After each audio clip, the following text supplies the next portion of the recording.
Why come no one ever noticed how the Gates of Justice form a pyramid with essentially invisible steel between the gates, allowing the Tarai current to essentially function as a perpetual motion machine, as long as the gates are closed, of course. Literally, a machine that can do infinite work without external energy. It breaks two of the laws of thermodynamics, but the Tarai perpetual motion current is the motion of ocean bodies that continues forever in an unperpetuated system.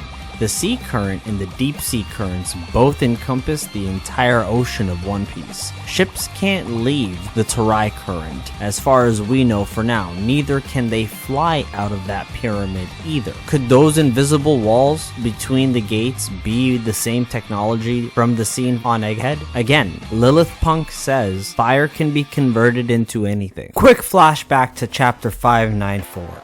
The chapter that is completely filled with gold that I'll reference again later. But we learn that in all of recorded canon, Blackbeard was the first ever to consume 2 devil fruits according to the Gorosei. We also see the impetus of the Shanks and Gorosei link. Anybody could have missed this, but this was post Marineford and the same chapter, Half 3-Eye Killer, future video on that, explained to us the Ox Royce and after Luffy performed the rite of burial, implying that the Gorosei reached out to the boy red-haired Shanks. Let me know your interpretation of this down below in the comments, and go ahead and hit that like and subscribe, please. But finally, in chapter 594, we see Kong at his office in Mary Joyce, but we also see the windows. This is the bottom of the ocean. It's not an aquarium.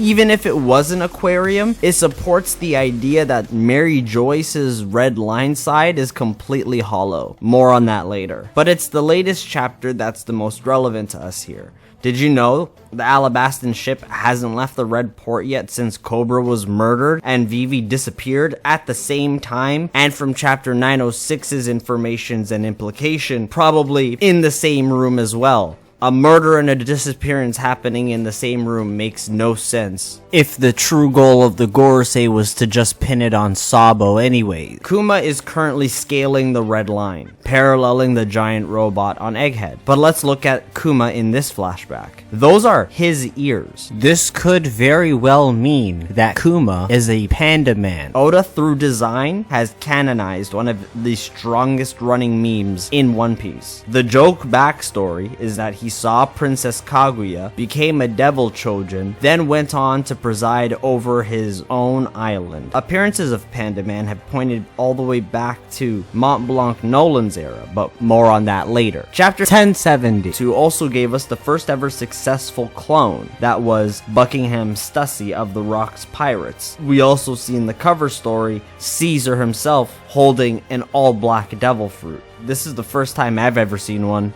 This clone also one-taps an awakened Kaku and says Kaku and Lucci need to sleep. Is this Oda also canonizing succubuses or vampires? We know nothing special about King Seki except the fact that he's got very similar fangs and right now his lineage doesn't exist anymore. But let me know your thoughts, cause I'm more leaning succubuses and it's wild how they connect to Egypt. Part 1.3 coming. We also get the idea that the Paw fruit can make concepts like pain physical, a complete wireless transfer, according to Vegapunk, who later states that the soul weighs 21 grams, according to a scientist in the West Blue in One Piece. Meaning the soul and the shadow are separate, since Blackbeard left the body of Edward Newgate to be buried. More on that later. Bonnie also hints at there being multiple futures, but fate drives a canon of one universe due to living things only being under her effect for a period of time, proving the Willie Karen quote to be true. Everything humans can imagine is a possibility in reality. So is Kuma on his way to save Vivi from Imu Nefertari? I hope so. Did Oda canonize his favorite meme? Most likely. But more on that in part 1.3. But welcome to the 600 subscriber special, guys! Woo! Let's start with connecting the Nefertari lineage with Uranus. Inversely to Poseidon, who was always a mermaid princess, Uranus could be locked to the Nefertari lineage.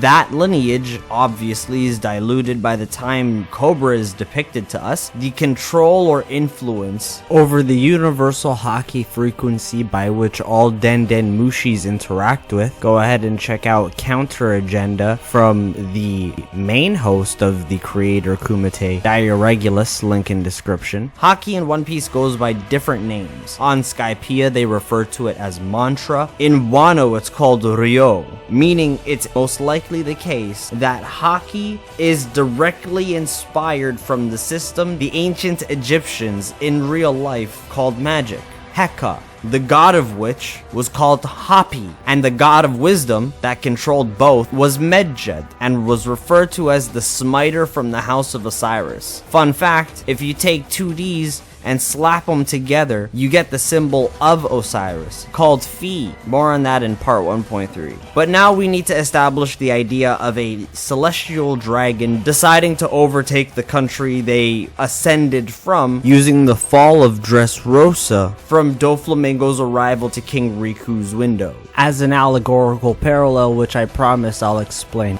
in part 1.3, I promise. This is the first hint that Imu is the god of the rain.